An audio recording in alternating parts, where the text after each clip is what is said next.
जय गुरु जी महाराज। जय गुरु जी संगत जी। शुक्राना गुरु जी महाराज दा मल्टीलिंगुअल जूम पेज वन की तरफ से समस्त गुरु परिवार का एक बार फिर हार्दिक स्वागत है। आज हमारे बीच में संगत के लिए रूपा सूद आंटी जी उपस्थित हैं। मैं उनसे प्रार्थना करूंगा कि प्लीज अपने आप को अनम्यूट करें और संगत शेयरिंग के लिए आए प्लीज। जय गुरु जी आंटी।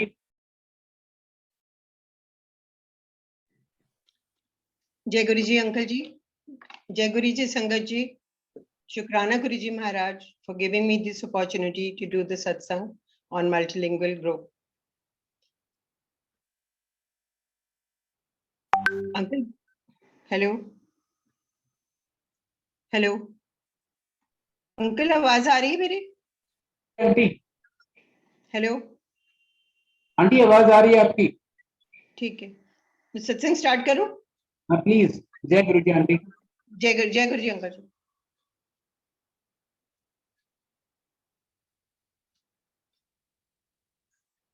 जय गुरु जी महाराज। जय गुरु जी प्यारी संगत जी। आज फिर थोड़ी सी ब्रेक के बाद मल्टीलिंगुअल ग्रुप ने अपना सत्संग सेवा फिर से स्टार्ट करी है गुरु जी के मेहर से, और मुझे आज्ञा मिली है कि मैं इसे आपको सत्संग शेयर करूं।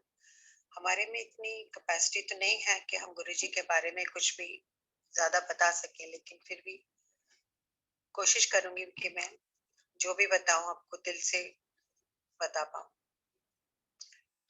अगर हमें लगता है कि जैसे गुरु जी ने हमारे साथ कोई चमत्कार नहीं किया तो फिर हमारी फेथ कैसे हो? ये क्वेश्चंस काफी लोग से ज्यादा गुरु जी हमारे लिए हो सकती है। ये गुरु जी की मर्जी और गुरु जी की ब्लेसिंग की वजह से ही तो ये सब हो रहा है कि हम इनकी प्रोटेक्शन मालिक दे रहे हैं। ये जरूरी तो नहीं कि गुरु जी हमें पहले बीमारी दें, उसे ठीक करें और फिर वो हम बीमारी का बखान पल पल करके लोगों को सुनाते रहें। तो गुरु जी ने हमें ठीक रखा हुआ है, हमारे पे अपनी ब्लेसिंग बरसा रहे हैं, यही हमारे लिए बहुत बड़ा सत्संग है। मेरा बचपन भी कुछ ऐसे रिलीजियस फैमिली में ही हुआ और मेरी मदर शुरू से ही गुरुद्वारे में बहुत बिलीव करती थी और मैं भी उन्हीं के साथ बचपन में भी गुरुद्वारे जाना, रोज नहा धो के तैयार होके हलवा प्रसाद खाने का तब तो ज्यादा होता था, तो खा पी के आ जाते थे। धीरे धीरे मालूम पड़ा कि इन सब चीजों का मतलब क्या होता है, गुरुद्वारा क्या होता है, ग्रंथ साहब क्या होते हैं।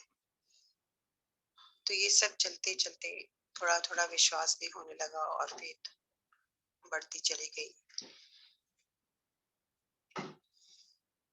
जैसे जैसे बचपन बीता, थोड़े बड़े हो गए, पढ़ाई लिखाई हो गई, फिर मैरिज भी हो गई। वो भी मेरी सरदार फैमिली में ही हुई।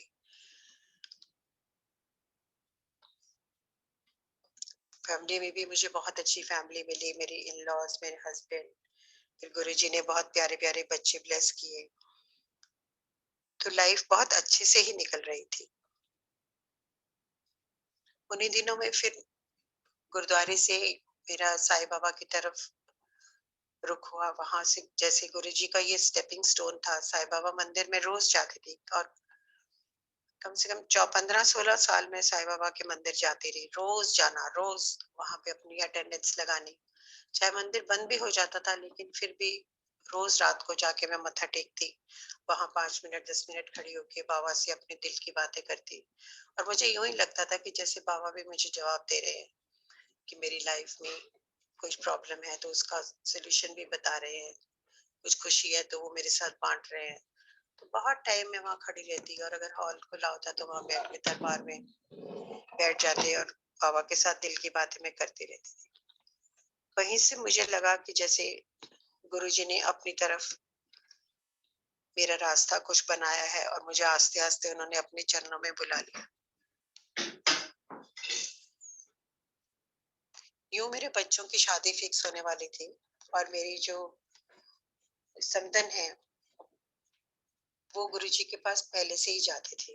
तो जब उन्होंने शायद गुरुजी से बात करी होगी कि ये लड़के के पेरेंट्स है या कुछ भी, जैसे भी उन्होंने रिश्ते की बात करी होगी, तो गुरुजी ने उन्हें बोला कि मुंडे दी मां नू बुला के लिया।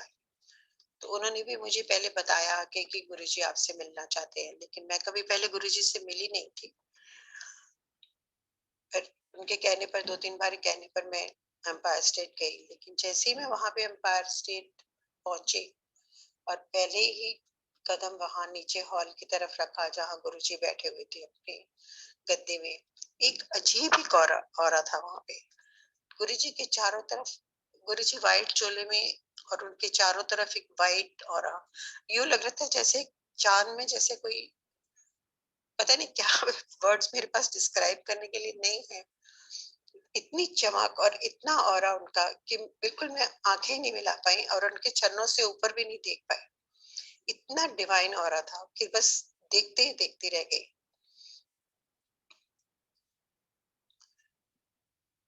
और जब हम लोग माथा टेकने के लिए गए तो गुरुजी ने बैठने को कहा, तो पता चला कि गुरुजी किसी से भी कुछ बातें नहीं करते थे, बस बैठा लेते थे, फिर उसके बाद लंगर प्रसाद होता था और वो टाइम अलग होता था।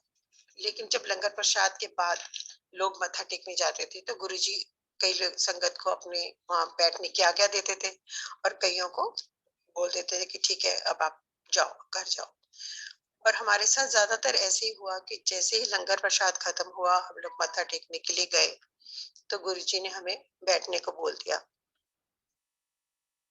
तो वहां हम लोग बैठे रहते थे रात को 2 बजे तक, 3 बजे तक।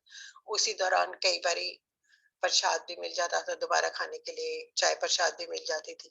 So it was more like a picnic कि हम बस गुरुजी के दरबार में बैठे हुए हैं और खाना पीना आ रहा है। पर गुरुजी भी तब बड़े लाइट मूड में हो जाते थे लंगर प्रसाद के बाद, तो कुछ ना कुछ हंसी मजाक, कुछ ना कुछ चलता रहता था। अब एक दिन यूं ही हम लोग लंगर प्रसाद कर रहे थे, तो उस लंगर प्रसाद से पहले गुरुजी ने हमें हलवा प्रसाद देने का वहां पे था। गुरुजी हलवा प्रसाद दे देते, छोटे छोटे हाथों से हलवा प्रसाद दे देते। लेकिन वो पढ़ते पढ़ते में हमारे हाथों में आते आते हलवा प्रसाद इतना ज्यादा हो जाता था कि हम लोग 2 हाथ लगा के भी अपना मुंह में उसको कंप्लीट खत्म नहीं कर पाते थे। फिर बाहर बैठ के हलवा प्रसाद खाना, हाथ धोना, फिर अंदर आके लंगर प्रसाद खाना। तो एक दिन ऐसे ही गुरुजी ने हमें लड्डू प्रसाद दिया, तो एज अ मदर मुझे भी लालच आ गया कि चलो आज तो लड्डू प्रसाद है, तो मैं थोड़ा बच्चों के लिए पैक करके घर ले जाती हूँ। तो मैंने थोड़ा सा टिश्यू में वो लपेट लिया और जैसे ही मैंने वो लपेट के अपनी पॉकेट में रख लिया, फिर हम लोग हाथों के अंदर लंगर प्रसाद करने आ गए। जब अंदर आए तो लंगर प्रसाद कर रहे थे हम लोग 4 लोग एक थाली में बैठ के, तब यही था कि गुरुजी 4 लोगों को एक थाली में बैठ के लंगर प्रसाद खिलाते थे। तो मैंने देखा कि जैसे गुरुजी मुझे एक टक देखे चले जा रहे हैं, जैसे मेरी कोई चोरी पकड़ ली हो। मेरे हाथ तो ठंडे पड़ रहे थे और मैं प्रॉपरली लंगर प्रसाद भी नहीं कर पा रही थी।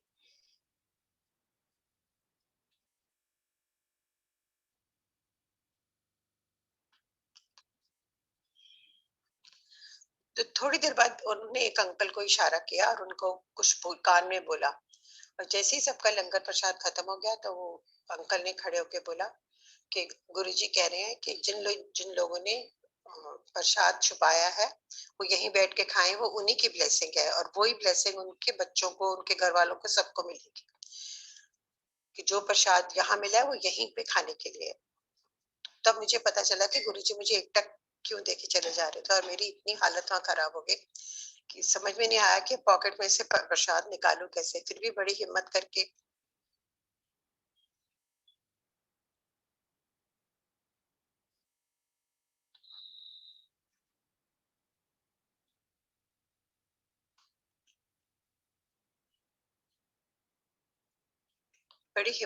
मैंने प्रसाद निकाला और वहीं पे खत्म किया। और मैं बिल्कुल गुरुजी से अपनी आंखें नहीं उस टाइम पे मिला पाई कि जैसे पुलिस वाले को देख के चोर अपनी आंखें मिला पाता। खैर वो तो हुआ अलग।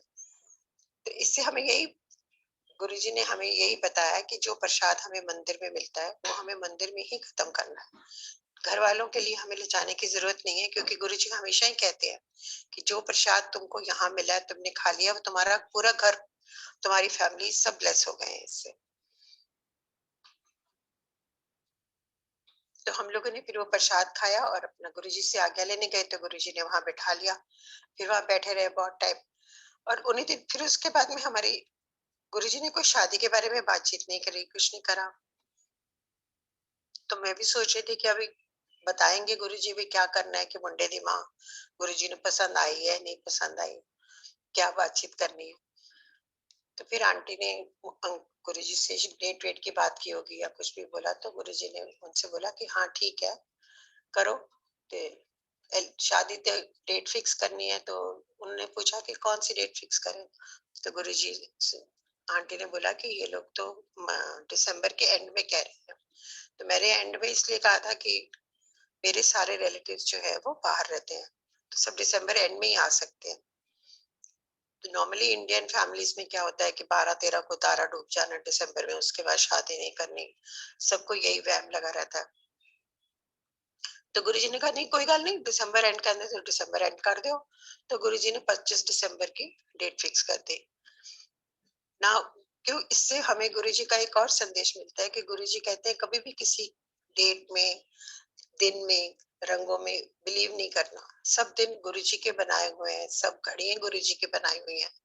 जो उन्होंने कह दिया या जो तुमने उनके सामने बैठ के सोच लिया वही सही है। तो इसलिए तुम ज्यादा उस बारे में मत सोचो। तो हम लोगों ने 25 दिसंबर की डेट फिक्स हो गई। जब वो डेट फिक्स हो गई, तो गुरुजी ने शादी के दिन तक बार बार इतने कार्ड्स मंगवाए, संगत को बुलाने के लिए इतने कार्ड्स मंगवाए, बार बार मंगवाते रहे। पता नहीं किस किस को उन्होंने ब्लेस करना था। तो मेरी डॉटर लॉ मुझे बार बार कहती, मॉम 20-25 कार्ड हम दे के आते हैं, फिर गुरुजी और मंगवा लेते हैं, फिर दे के आते हैं, फिर और मंगवा लेते हैं। ये तो गुरुजी को ही पता था कि उन्होंने किस किस संगत को वहां बुलाना है और किस किस को ब्लेस करना है। तो जिस दिन 25 की शादी थी, उसी दिन अगर सबको याद होता, 24 दिसंबर को सुनामी आया था। तो उस टाइम पे लोगों ने कितने प्लान बनाए हुए थे वहां जाने के लिए, सुनामी थाईलैंड में। तो उन सब ने जब गुरुजी के शादी के कार्ड मिले, कईयों ने अपने प्रोग्राम कैंसिल किए, पोस्टपोन किए या प्रीपोन किए, और जितनों जितनों को गुरुजी ने बुलाया वो सब वहां उस दिन शादी में बैठे हुए थे। और तब आप देखो कि कितने लोगों को गुरुजी ने ब्लेस करके वहां सुनामी से बचा लिया। और अगर गुरुजी किसी शादी का कार्ड भी देते हैं, तो इसमें उनकी कोई ना कोई ब्लेसिंग ही छुपी होती है, जो वो लोगों को देना चाहते हैं, अपनी संगत को बचाना चाहते हैं और उससे ब्लेस करना चाहते हैं। खैर शादी हो गई, सब कुछ ठीक हो गया, हम लोग फिर भी अपना गुरुजी के पास आते जाते रहे।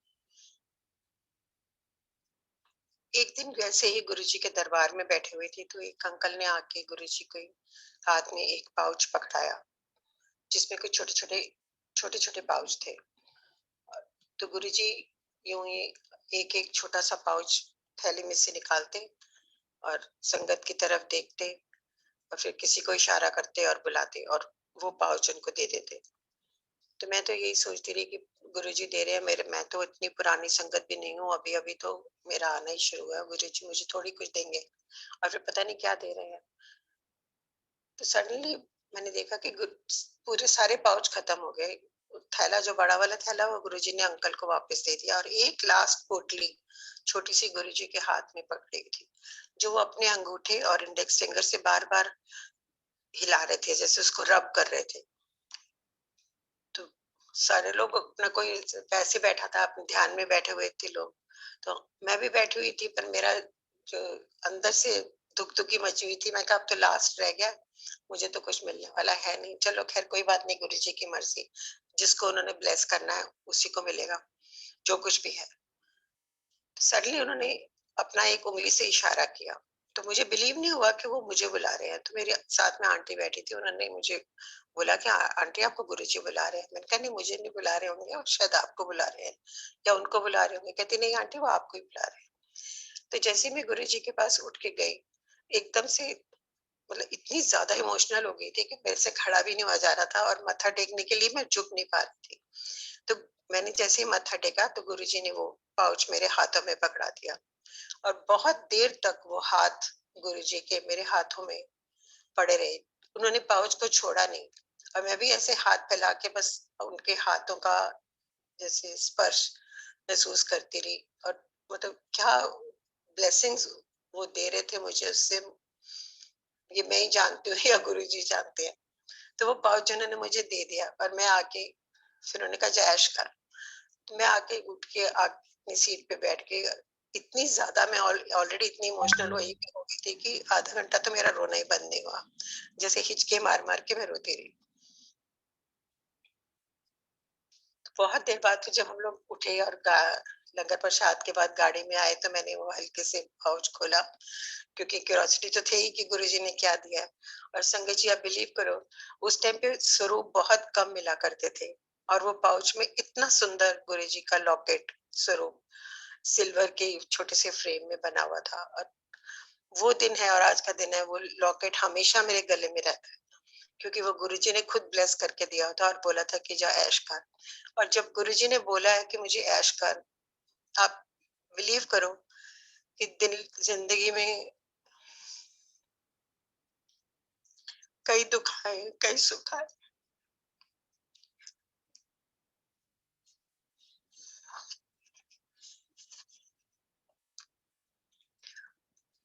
सॉरी संगत जी, गुरुजी ने हमेशा ऐश ही कराई है। इवन दुखों में हमें उन्होंने अकेला नहीं छोड़ा। और दुख आखिर निकल भी गए तो पता भी नहीं हमें लगा कि कब क्या प्रॉब्लम आई और क्या चलेगी। गुरुजी ने इतना सहारा दिया।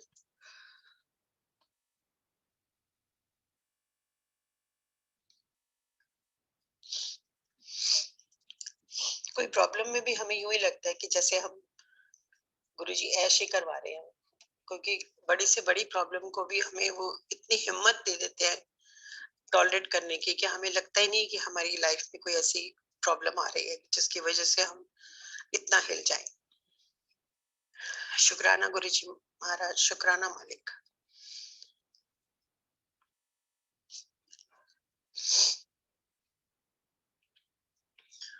अभी रिसेंटली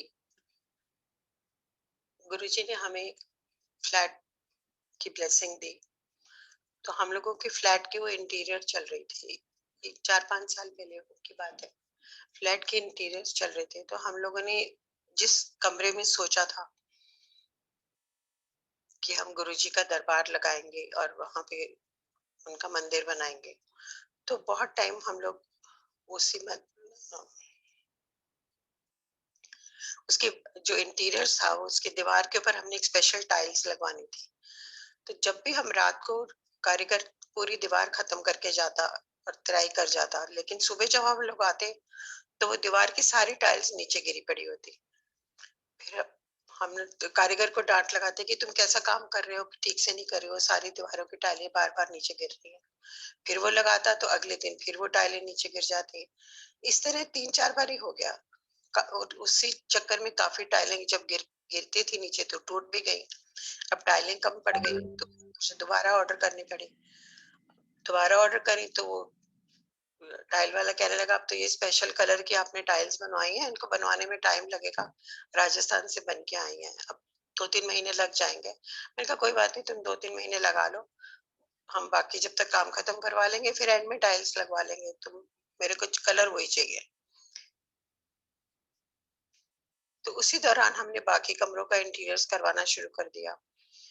और फिर गुरुजी ने मुझे दिखाया ड्रीम में कि उनको वो कमरा ही नहीं पसंद, उनको वो जगह ही नहीं पसंद है। उनको हॉल में ही अपना दरबार बनवाना है, हमारा जो ड्राइंग रूम है वहीं पे उनको अपना दरबार बनाना है। और उन्होंने क्लियर बताया कि कहते हैं अगर तुम लोग मुझे एक फैमिली समझते हो, अपने फैमिली का हेड समझते हो, अपना भाई समझते हो, तो फिर मैं अलग क्यों, मेरा अलग कमरा क्यों, मैं उसी कमरे में तुम्हारे साथ बैठ के एंजॉय करूंगा, तुम मेरे साथ बैठ के एंजॉय करोगे, जहां हम लोग सब एज ए फैमिली बैठते हैं। और कौन सा चोला, कौन सा स्वरूप लगवाना है ये भी गुरुजी ने दिखा दिया। तो संगत जी, फिर हम लोगों ने वो जो पहले वाली दीवार बनवानी थी वो बनवा के हमने वहां कुछ और बनवा लिया। और गुरुजी का जो हमने दरबार है वो हमने अपने ड्राइंग रूम में लगाया। अब हमारा उठना बैठना, खाना पीना, गप्पे मारनी, जो कुछ भी करना है, खेलना, बच्चों के साथ, वो उसी ड्राइंग रूम में होता है, गुरुजी के साथ, गुरुजी के सामने। अब पूरा घर ही लगता है कि जैसे पूरा घर ही एक मंदिर है, क्योंकि स्वरूप ड्राइंग रूम में है तो सब जगह उन्हीं की प्रेजेंस नजर आती है। तो हर चीज में एक अलग ही डिफरेंस हो गया है। नॉर्मली हम लोग क्या करते हैं कि एक अलग कोने में गुरुजी का मंदिर बना दिया ताकि मे- गंदे पैर ना लगे, ये ना हो वो ना, लेकिन गुरुजी एज ए फैमिली मेंबर अपने आप को बनाना चाहते हैं, तो उसमें उनको वही खुशी है, वही उसी में वो खुश रहते हैं। तो अब हमारा वो जो मंदिर है, घर ही लगता है कि जैसे पूरा घर ही जो है वो मंदिर बन गया।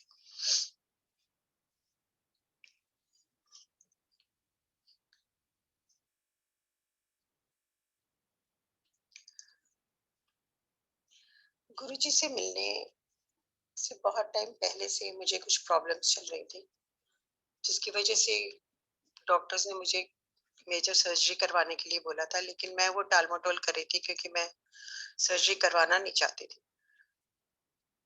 एचबी भी बहुत लो रहने लग गया था, 5-6 तो डॉक्टर्स ने कहा था कि बेटर है आप इमीडिएटली करवा लो, नहीं तो एचबी लो होने की वजह से कभी भी आदमी कोलैप्स कर सकता है।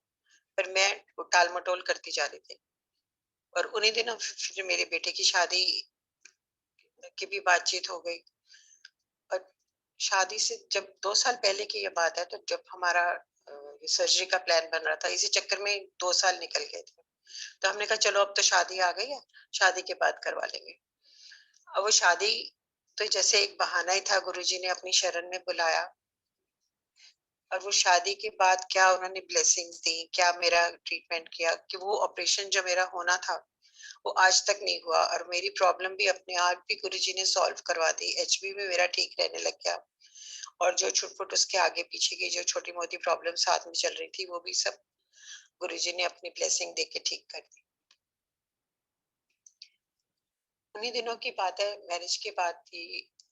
अ, हम लोग मंडे मंडे को जैसे सुबह बड़े मंदिर जाते थे दर्शन के लिए, तो वहां पे मैं देखती थी कि गुरुजी की जो शिव मूर्ति है, वहां पे कुछ आंटी सेवा कर रही होती थी, खूब अच्छे से ब्रासो सेवा करनी, उस जोर जोर से ब्रासो लेके शिव मूर्ति को रगड़ना, उसको चमकाना, फिर उसका मसाज करनी। तो हम लोग तब दरबार में बैठे होते थे, तो मैं देखती रहती, मैं कहा कितना अच्छा लगता है ना, ये लोग शिव मूर्ति सेवा करते हैं, हाउ ब्लेस्ड दे आर कि लोग गुरु जी के कितने करीब हैं कि उनकी सेवा कर पा रहे हैं।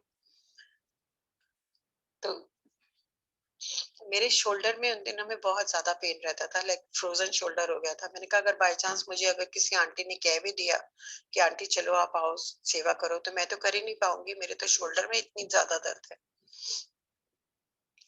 तो ऐसे ही एक 2-3 मंडे हम लोग देखते रहे, फिर बाहर आए, चाय प्रसाद पिया, और तब वहां पे इतनी ज्यादा रिस्ट्रिक्शंस नहीं हुआ करती थी। हम लोग चाय प्रसाद पी के छोटे छोटे ग्रुप्स में लोग अपने अपने सत्संग शेयर करते रहते थे, और काफी देर तक बैठे रहते थे, कोई रोक टोक नहीं थी। जितनी बारी मर्जी चाय प्रसाद पियो, प्रसाद खाओ, और अपना बैठो सत्संग करो। तो तभी एक उन्हीं जो शिव मूर्ति की जो सेवा करी थी, उनकी कोऑर्डिनेटर आंटी ने मुझे बोला कि आंटी आप ना, ऐसा भी नहीं कि उन्होंने मेरे को ऐसा बोला, बड़ी अथॉरिटी के साथ उन्होंने बोला कि आंटी आप ना अगले मंडे से शिव मूर्ति सेवा पे आना। तो मैंने कहा अच्छा आंटी मैं आ जाऊंगी। पर अंदर से मुझे दुख दुखी लगी हुई थी कि मैं कैसे जाऊंगी सेवा में, मुझे तो इतनी दर्द है, मेरा तो शोल्डर ही नहीं उठ रहा। एक मंडे निकल गया, मैं नहीं गई, जान के ही थोड़ा लेट गई मंदिर। फिर सेकंड मंडे को उन्होंने मुझे फिर रोक लिया कि तुम्हें बोला था सेवा के लिए आना, तुम आई क्यों नहीं। मैं कहा नहीं आंटी मैं अगले मंडे पक्का आऊंगी। फिर थर्ड मंडे को जाके मैं सुबह सुबह सेवा के लिए पहुंच गई। मैं कहा इस 2 बारी आंटी ने बोला मुझे जाना चाहिए, जैसे भी होगा कोई बात नहीं, गुरुजी करवा लेंगे अपने आप। तो हम लोग पहुंच गए शिव मूर्ति सेवा के लिए, हम लोगों ने सेवा स्टार्ट करी। अब मेरा तो, आप बिलीव करो संजय जी, जो जब हमने सेवा स्टार्ट करी तो शिव मूर्ति की सेवा की स्टार्टिंग ही मेरी शोल्डर से हुई। शिव जी की सेवा स्टार्ट करने शोल्डर की तरफ से ही स्टार्ट करते करते हमने पूरी परिक्रमा करी, और पूरा ब्रासो पॉलिश करके उनकी मसाज करी, और करते करते 2 या 3 हफ्ते के अंदर मेरी अपनी शोल्डर पेन कहाँ गई मुझे नहीं पता। उसके बाद ना मुझे कभी फ्रोजन शोल्डर हुआ है, ना मुझे शोल्डर में कभी पेन हुआ है। इतनी मेहर है गुरुजी की, वो सेवा करवा के ही आपकी बीमारी जो है छोटी छोटी प्रॉब्लम्स और बीमारियां ठीक कर देते हैं। Thank you Guruji, thank you so much.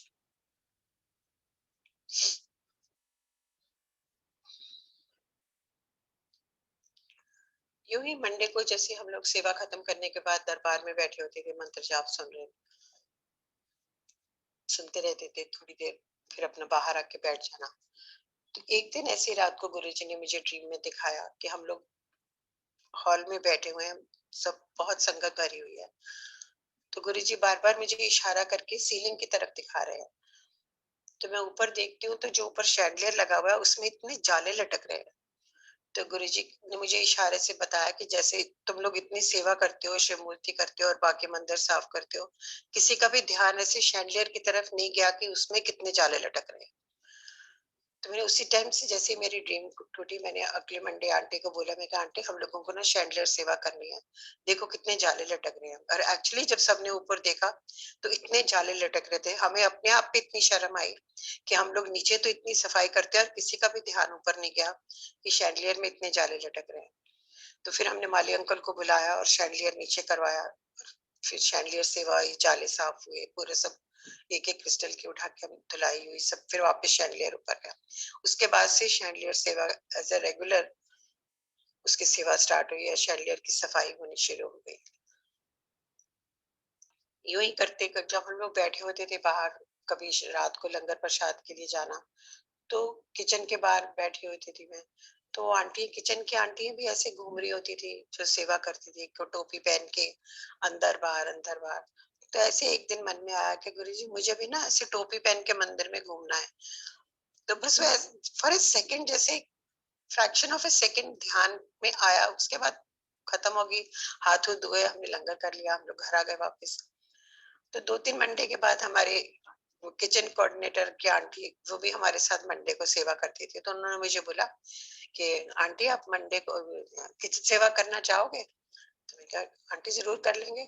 तो कहती हमारी ना समर हॉलीडेज आ रही हैं, तो कुछ आंटियां छुट्टियों के लिए बाहर जा रही हैं, तो आंटी शॉर्ट है हमारे पास, अगर आप लोग आ सको 2-3 घंटे के लिए तो बहुत अच्छा होगा। मैंने कहा आंटी जरूर आएंगे। तो कह रही आपका कोई प्लान तो नहीं कहीं जाने का? मैं कहा नहीं नहीं आंटी, कोई हमारा प्लान नहीं है, अगर होगा भी तो हम छुट्टियों के बाद देख लेंगे, अब मैं सेवा के लिए हम जरूर आएंगे। तो फिर मैंने आके अपनी डॉटर से बात करी, मैं कहा ऐसे ऐसे थर्सडे की वो आंटी ने बोला है कि थर्सडे को किचन सेवा के लिए आप चलोगे? तो वो भी बड़ी खुश हो गई, कहती हाँ मॉम जरूर चलेंगे। तब से हम लोगों ने थर्सडे को किचन सेवा स्टार्ट करी।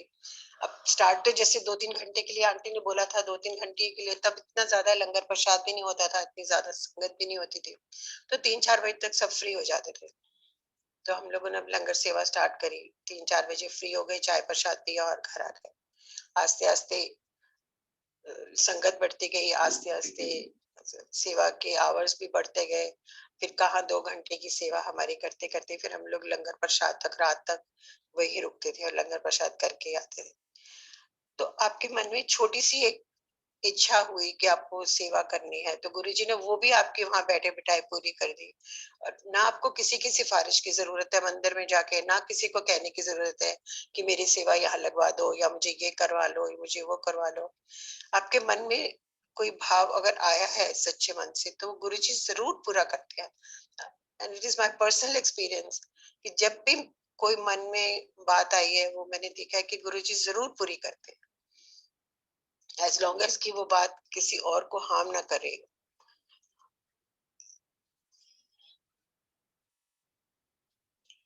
इतना प्यार गुरुजी आपको देते हैं, इतना प्यार देते हैं कि हम लोगों की झोली कम पड़ जाती है, लेकिन वो तो दिए चले जा रहे हैं, दिए ही चले जा रहे हैं। इस तरह मेरा बर्थडे एक दिन 15 को होता है, 15 अप्रैल को होता है, तो 13 अप्रैल को बैसाखी का फंक्शन था। तो हम लोग काफी डेकोरेशन जैसे लहरिया दुपट्टों के साथ डेकोरेशन करके आए थे वहां पे।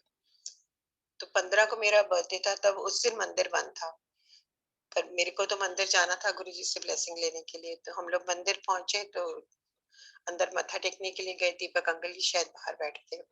तो उन्होंने कहा "हाँ, ठीक है आंटी चले जाओ मत्था टेक लो, लेकिन दरबार तो बंद है"। मैं कहा कोई बात नहीं, मैं सीढ़ियों से मत्था टेक के आ जाऊंगी बस। तो समाधि में माथा टेका पहले बाहर से ही, और फिर दरबार गए, वहां माथा टेका, पीछे से घूम के बाहर आ रही थी, तो मैं गुरुजी से कह रही हूँ, गुरुजी आज मेरा बर्थडे है, तो मुझे गिफ्ट भी कोई नहीं मिलेगी, ना चाय प्रसाद भी नहीं और कुछ और भी नहीं। तो इधर से देखा कुछ कोई हलचल नहीं थी, तो मैं कहा चलो कोई बात नहीं गुरुजी, आपकी ब्लेसिंग मिल गई, यही बहुत है।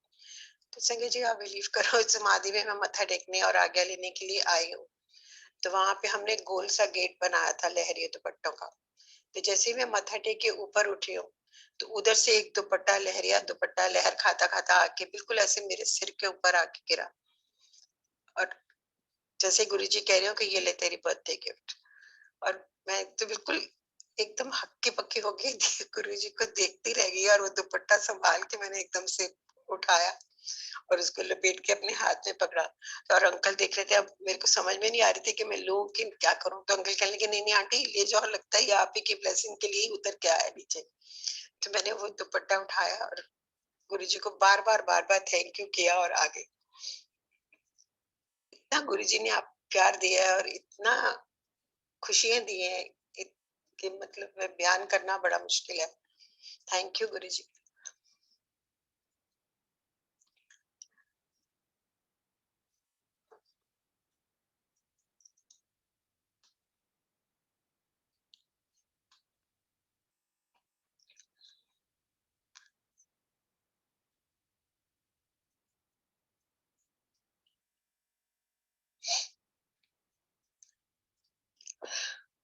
यूं ही कभी मैं उदास बैठी हूँ तो गुरुजी को सोचती रहती हूँ, गुरुजी मैं अभी मम्मी भी नहीं है, कोई है नहीं बड़ा घर पे, मुझे प्यार चाहिए, मुझे भी हक चाहिए। तो ऐसे ही एक दिन बैठी बैठी रात को रोते रोते मैं सो गई, गुरुजी मुझे भी हक चाहिए। हम लोग चाहे खुद दादी बन जाए मम्मी बन जाए, लेकिन अंदर हमारे मन तो फिर भी एक बच्चों की तरह ही बड़ों से जैसे आशीर्वाद या प्यार मांगता है। तो उसी रात गुरुजी ने मुझे इतना प्यारा दर्शन दिए, ऐसे जैसे हॉल में बैठे हुए हैं और गुरुजी दूर अपनी गद्दी में बैठे हुए थे, और मुझे दूर से मैं एक कोने में बैठी चुपचाप से, और गुरुजी ने मुझे इशारे करके बुलाया। और मैं जाके गुरुजी के सामने खड़ी हुई हूँ, तब वो मुझे कह रहे हैं कि की गल है। मैं कहा गुरुजी आज मन बड़ा उदास है, मुझे ना हक चाहिए। और गुरुजी ऐसे खड़े होके कहते चंगा आ जा फिर। इतनी जोर से मैं उनके जाके ऊपर गिरी जाके जैसे, और वो ऐसे जप्फी डाल के मेरे को खड़े गए। हम लोग कितनी देर तक कितनी देर तक उनकी गोदी में या उनकी बाहों में मैं बैठी रही हूँ, मुझे नहीं मालूम। जब मैं उठी हूँ सुबह, मुझे तो यूं ही लग रहा था कि जैसे मैं अभी गुरुजी के अ, गोदी में ही लेटी हूँ, और आंखें मेरी एकदम भीगी पड़ी थी, और रात को जैसे रो रो की खुशी के मारे सूजी हुई थी। सुबह उठी तो तब भी मेरी आंखों में पानी ही था। थैंक यू गुरुजी, आपने इतना प्यार दिया मुझे। हमारे घर में अभी मेरे अंकल का ऑपरेशन हुआ था, उनको कैंसर डायग्नोज हुआ था, और वो भी गुरुजी की मेहर से 15 दिन के अंदर अंदर गुरुजी ने ऑपरेशन कैंसर डायग्नोज भी करवा दिया, बायोप्सी भी हो गई, उनका ऑपरेशन भी हो गया, छुट्टी भी करा दी, और घर आ गए हम लोग। और ना कोई रेडियो ना कीमो ना ये ना वो, and he is absolutely hello and hearty. इतने वो ब्लेस्ड हैं गुरुजी के। शुरू शुरू में जब वो गुरुजी के पास लेके गई थी मैं उनको, मैं कौन हूँ ले जाने वाली, बुलाने वाले तो गुरुजी थे, उनको ब्लेस करने के लिए बुलाया था जब शुरू शुरू में। तो मेरे हस्बैंड थोड़े चंचल टाइप है, वो बैठ नहीं सकते एक जगह में, और शाम को हर नॉर्मल जेंट्स की तरह उनको भी होता है भी घर में चलो एक एक ड्रिंक लगानी है या कुछ भी करना है। तो गुरुजी को तो सब पता है, वहां पे भी वो शाम का टाइम था, लंगर प्रसाद करने के बाद गुरुजी ने जैसे बिठा लिया, तो रेस्टलेस हो रहे थे जाने के लिए, बार बार मेरी तरफ देखे, और मैं उनको इशारा करूं कि चुप करके बैठे रहो, तो जब तक गुरुजी आज्ञा नहीं देंगे तो हम लोग नहीं जाएंगे। तो गुरुजी है, वो भी देख रहे थे और मुस्कुरा रहे थे। फिर थोड़ी देर बाद उनको कहते हैं अंकल को, जाओ फिर अंकल घर जाओ, अपना पैक शैक लाओ, हो गया ब्लेसिंग, जाओ ऐश करो। और फिर हम इन्होंने मुझे इशारा किया, फिर मैंने भी गुरुजी से आज्ञा ली और हम लोग घर आ गए। और आप बिलीव करो संजय जी, वो दिन है और आज का दिन है, अंकल कर ड्रिंक लेते हैं जो भी लेते हैं, और शाम के टाइम इतनी उनके ऊपर गुरुजी की ब्लेसिंग है कि कभी वो आज तक ऐश ही कर रहे हैं। गुरुजी ने उनको कभी बुखार तक नहीं होने दिया। घर बैठे उनको even during the cancer operation, जब उनका टाइम चल रहा था रिकवरी का, घर आके गुरुजी उनको ब्लेस करके गए। हम लोग सेवा पे गए हुए थे, तो इनका बार बार मुझे फोन आ रहा था। तो नॉर्मली कभी फोन नहीं करती, लेकिन हम सेवा में फोन अटेंड भी नहीं करते। तो जब हमने शाम को फोन अटेंड किया, तो मैंने उनसे पूछा वहीं पे, मैं कहा आप बार बार फोन कर रहे हो, क्या बात है? आपको तो पता है मैं फोन नहीं अटेंड कर रही थी। तो कहते नहीं, मेरे को बताना जरूरी था कि गुरुजी आए थे, और मेरा कमरा पूरा इतनी फ्रेग्रेंस से भर गया था, और जैसे मुझे लगा कि वो मुझे ब्लेस करके गए हैं। तो मैं कहा ऑफ कोर्स, अगर आए थे और इतनी फ्रेग्रेंस आपको आई है गुरुजी, तो आपको ब्लेस ही तो करके गए ना। और उनके बाद इनकी रिकवरी भी इतनी जल्दी जल्दी हो गई, सब कुछ एकदम से, like is back on his toes. तो गुरुजी की ब्लेसिंग कब कहाँ वो दे दें, किसको कितना ब्लेस करना है, ये सब गुरुजी को ही पता है। Thank you Guruji, thank you so much. यूं ही कोविड के टाइम हम लोग घर में 3 लोग हैं, मैं हूँ, मेरी डॉटर है और अंकल है। अब कोविड के टाइम सबको ही घर में कोविड हो रहा था, मुझे हो गया और मेरी डॉटर को भी हो गया। हम लोगों ने घर में हेल्प भी बुलानी बंद कर दी, सबको छुट्टी कर दी। अब सब काम भी खुद करना था, तो इनको हम बार बार कहे जा रहे हैं कि आप बाहर मत आओ, हम दोनों को कोविड हुआ हुआ है, तो हो सकता है आपको इन्फेक्शन हो जाएगा, तीनों पड़ जाएंगे तो फिर कौन करेगा घर में? तो कहते कोविड तो तुम्हें हुआ है ना, कमरों में तुम लोग बंद हो, मैं क्यों बंद हूँ? हमने कहा अगर हम लोग बंद हो जाएंगे तो खाना पीना, घर की सफाई, कपड़े उपड़े कौन करेगा? कहते हैं ये सब मैं नहीं जानता, मैं कमरे में नहीं बैठ सकता, तुमको दोनों को कोविड है तो तुम लोग जाओ अपने अपने कमरे में बंद हो जाओ। हमने कहा ये भी अच्छी जबरदस्ती है। खैर अब नहीं माने तो हम चुप कर गए। खाना पैक आता था, अपना इनको पैक दे देना, हम लोगों ने अपनी पैक थाली खा लेनी, और बर्तन डिस्पोजेबल जो थे वो थैले में डाल के बांध के रख देते थे, जो नॉर्मल कोविड का सिस्टम चल रहा था।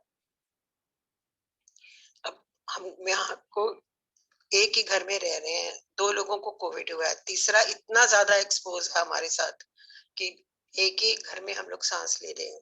लेकिन गुरुजी ने उनको इतना बचा के रखा है कि कोविड तो क्या, बुखार तक नहीं होने दिया। इतनी ज्यादा उनको ब्लेसिंग है गुरुजी की। हम लोगों को 2 बार ही कोविड हुआ, फिर भी वो बचे ही रहे। Thank you Guruji so much, thank you so much.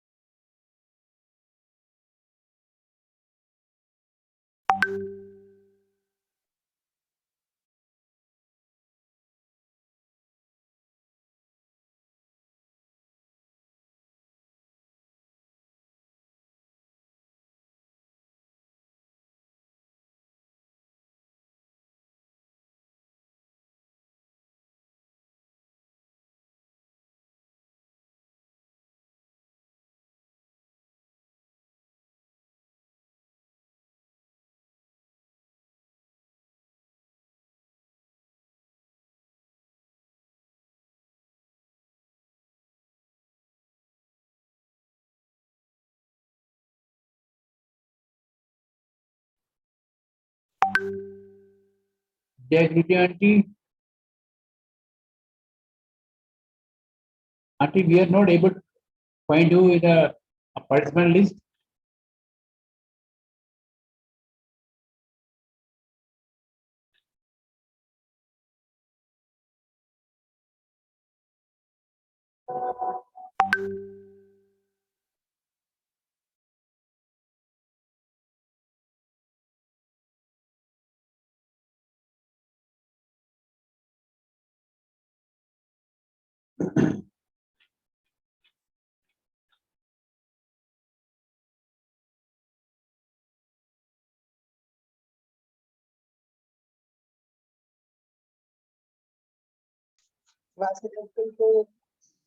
Vasan uncle को गुरुजी ने आज्ञा दी थी कि गुरु वचन इकट्ठे करने हैं और उनको कंपाइल करके एक बुक बनानी है, जो कि गुरुजी की आशीर्वाद से सब पूरी हो गई है। और कोविड का टाइम भी गुरुजी ने बहुत अच्छे से निकलवा दिया, जिसमें सारे लोग बिजी हो गए वचन इकट्ठे करने में और पुरानी संगत के सत्संग सुनने में और उनके वचन सुनने में काफी टाइम निकल जाता था। और अब हमारी बुक तैयार हो गई है, जो वासन अंकल मोस्ट प्रॉब्ली 6 को रिलीज करेंगे। और आप सबसे मैं प्रेयर कर सकती हूँ और रिक्वेस्ट कर सकती हूँ आप सब उसको पढ़ें। उसमें गुरुजी के वचन है सारे, जो गुरुजी चाहते हैं अपनी संगत से करवाना, और जो उनकी इच्छा रही है कि संगत उनको फॉलो करे। Thank you very much. शुक्राना संगत जी for listening. Thank you multilingual group. Thank you Vasan uncle. Thank you very much. जय गुरु जी की। जय गुरु जी अंकल। जय गुरु जी। रूपा सूद आंटी, रूपा सूद आंटी, आपने बहुत भावपूर्ण तरीके से संगत शेयरिंग की है। हाँ जी अंकल। ये सब गुरु जी की ब्लेसिंग्स हैं हम सबके लिए। बाकी जो गोल्डन वर्ड्स ऑफ गुरु जी महाराज, जो ये गुरु जी महाराज ने जो पुरानी संगत को, अपने जीवन काल की संगत को जो उन्होंने कोई वचन बोले थे, वो उसका श्रेय सिर्फ आपको और आपकी विजय को जाता है, रुचिका सूद आंटी को, जिन्होंने 2 साल में इतनी मेहनत करके एक PDF कंपाइल किया है। तो गुरु जी महाराज की तरफ से आपको ब्लेसिंग ही ब्लेसिंग रहेंगी। और गुरु संगत को आपसे निवेदन है कि जल्द से जल्द जब संभव हो सके तो इसको हमने रिलीज करना है गुरु जी महाराज के आगे लेके। जय गुरु जी आंटी। जी अंकल जी, गुरु जी की ब्लेसिंग्स और उनकी आज्ञा के बिना तो कुछ भी नहीं हम कर पाते। उन्होंने हाथ पकड़ा तो हम लोग आगे बढ़ पाए। Uncle thank you so much. और इनिशिएटिव तो आप ही का था वासन अंकल, जो हम कर पाए ये सब। Thank you so much. गुरु जी महाराज की कृपा के बिना तो हम लोग आपस में बात भी नहीं कर सकते। जी अंकल जी, जी अंकल बिल्कुल ठीक। हम सब पर बनी रहे। ऐसा संगत जी, हम सब से हम सब अब गुरु जी महाराज से आज्ञा लेंगे।